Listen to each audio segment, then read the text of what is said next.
New ইয়র্কে বসবাসরত শমশেরনগরবাসী প্রবাসীদের বার্ষিক বনভোজন অনুষ্ঠিত হয়েছে।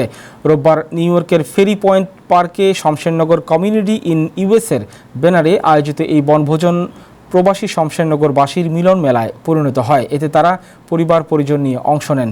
দিনব্যাপী এই বনভোজনের কর্মকাণ্ডের মধ্যে ছিল আনন্দ আড্ডা, আপ্যায়ন, খেলাধুলা, সাংস্কৃতিক অনুষ্ঠান।